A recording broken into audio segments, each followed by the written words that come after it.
Plexiglass is nothing new. It's been used in classrooms for a while now, ever since the outbreak of COVID-19. We have wanted to look at plexiglass as a way to get more students back into the classroom full time, but we had some serious health questions where that's concerned.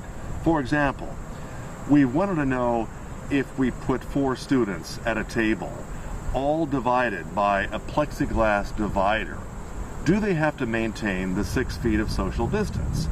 We looked to DHEC to give us some guidance on that, and they finally came back this week and said, no, with this configuration, kids could have only 3 feet of social distancing as long as safety protocols are followed.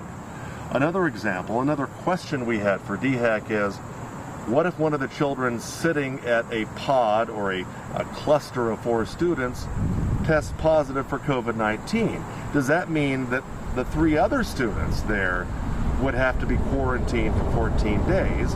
Their answer to us was, no, with the plexiglass in place, the other 3 would not have to quarantine.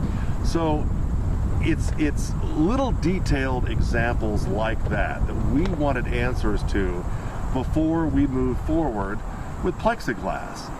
Now we've sent a survey out to our teachers. We want to know how they feel about it. Does plexiglass put their minds at ease? Would they be willing to return to the classroom 4 or 5 days a week in person with dividers in place?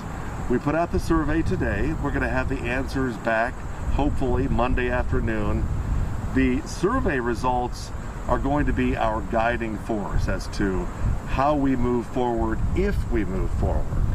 We think plexiglass, which has been used successfully by other districts, is a path forward for us, a way to get students back into the classroom, which certainly is what a lot of parents would like to see. And after hearing back from DHEC, just how confident are you guys in the setup you guys are going to have for the students? Well, being the largest school district in South Carolina, it is a huge undertaking.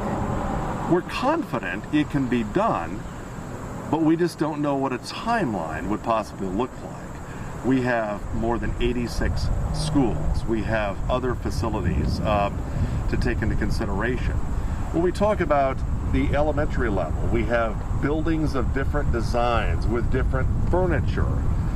How many configurations would that take? How long would it take? And how successful would we be before the end of the year? So there's a lot to study between now and actually getting this done if we decide to move forward to that. We're confident in our abilities to possibly make this happen, but we know it's not going to be easy. Gotcha. And I know you guys aren't set on it just yet, but is there a timetable that you guys are looking to make a decision?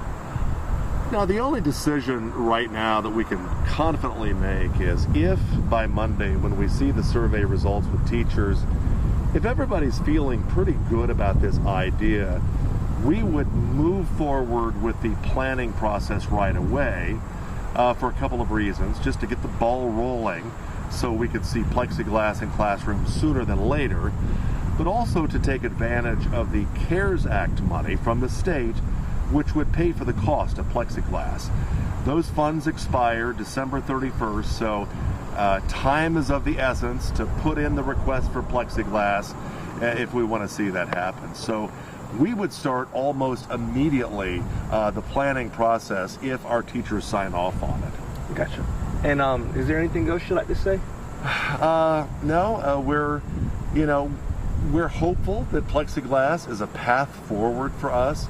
A lot of parents, really from the beginning of COVID-19, have indicated a strong desire to get students back into the classroom 5 days a week for a lot of good reasons. Most of our teachers would prefer to be teaching in person instead of e-learning or virtual. So we're just very hopeful that this is going to work out as expected. We're actually delighted with DHEC's approval this week to get the ball rolling.